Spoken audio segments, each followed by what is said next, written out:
ভেনেজুয়েলার বিরোধী দলীয় নেত্রী মারিয়া করিনা মাচাদো মার্কিন প্রেসিডেন্ট ডোনাল্ড ট্রাম্পের সঙ্গে হোয়াইট হাউসে বৈঠক করে নিজের নোবেল শান্তি পুরস্কারের পদকটি উপহার হিসেবে প্রদান করেছেন। 15 জানুয়ারি অনুষ্ঠিত এই সাক্ষাৎকে তিনি ভেনেজুয়েলার জনগণের জন্য একটি ঐতিহাসিক দিন বলে আখ্যা দিয়েছেন।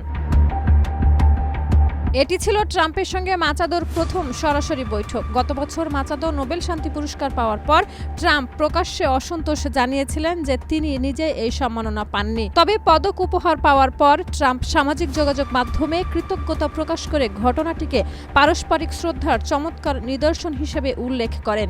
বিবিসি ও এপি এই তথ্য নিশ্চিত করেছে। বৈঠক শেষে সমর্থকদের উদ্দেশ্যে মাচাদো বলেন, ভেনেজুয়েলাবাসী ট্রাম্পের উপরে আস্থা রাখতে পারেন। ওয়াশিংটনে তিনি মার্কিন সিনেটরদের সঙ্গে বৈঠক করেন এবং ট্রাম্প প্রশাসনকে বোঝানোর চেষ্টা করেন যে অন্তর্বর্তী নেত্রী দেলসি রদ্রিগেজ নয়, তার নেতৃত্বাধীন জোটই ভেনেজুয়েলার শাসনভার পাওয়ার প্রকৃত দাবিদার।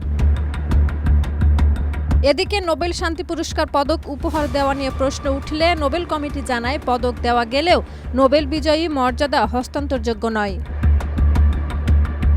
হোয়াইট হাউস জানায়, ট্রাম্প ভেনেজুয়েলার পরিস্থিতি নিয়ে মাচাদোর সঙ্গে ইতিবাচক আলোচনা করেছেন। একই সময়ে ট্রাম্প প্রশাসন তেল খাত পুনর্গঠন ও ট্যাঙ্কার নিয়ন্ত্রণ সহ বিভিন্ন পদক্ষেপ নেয়। এই প্রেক্ষাপটে মাচাদোর সফরের মূল লক্ষ্য ছিল যুক্তরাষ্ট্রের অবস্থান বদলে নিজের রাজনৈতিক জোটের পক্ষে সমর্থন জোরালো করা।